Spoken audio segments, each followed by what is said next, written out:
கூச்செங் அருகே சன்துபோங்கில் உள்ள கம்போங் ரம்பாங்கி பகுதியில் 3 வயது சிறுமி மரணமடைந்த சம்பவத்தில் தொடர்புடையதாக நம்பப்படும் 32 வயது மதிக்கத்தக்க நபர் ஒருவரை காவல்துறை கைது செய்துள்ளது. மாவட்ட காவல்துறை தலைவர் ஏசிபி அலெக்சன் நாகாசாபு கூறுகையில், 52 வயதுடைய நபர் ஒருவர் அளித்த புகாரின் மூலம் இந்த சம்பவம் வெளிச்சத்திற்கு வந்தது. அவர் தனது நண்பர் மகள் இறந்த தகவலை தனக்கு தெரிவித்ததாக புகாரில் குறிப்பிட்டுள்ளார். சிறுமி இறப்பதற்கு முன் துஷ்பிரயோகம் செய்யப்பட்டிருக்கலாம் என்று ஆரம்ப கட்ட விசாரணைகள் சுட்டிக்காட்டுகின்றன. காவல்துறை உடனடியாக செயல்பட்டு அதே நாள் காலை 11 மணியளவில் கம்போங் கிரியான் ஜாலான் படாவான் என்ற இடத்தில் சந்தேக நபரை கைது செய்தது. இந்த சந்தேக நபர் ஏற்கனவே 6 போதைப்பொருள் தொடர்பான வழக்குகளை கொண்டவர் என்பதுடன் அவர் போதைப்பொருள் பயன்படுத்தி இருப்பதும் சோதனையில் உறுதியாகியுள்ளது.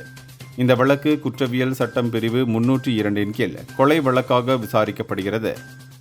காவல்துறை பொதுமக்கள் எவ்வித ஆருடங்களையும் ஊகங்களையும் தவிர்க்குமாறு வலியுறுத்தியதுடன் தகவல் தெரிந்தவர்கள் முன்வருமாறு கேட்டுக்கொண்டுள்ளது. இந்தியர்களின் இதய குரல் மக்களோசை.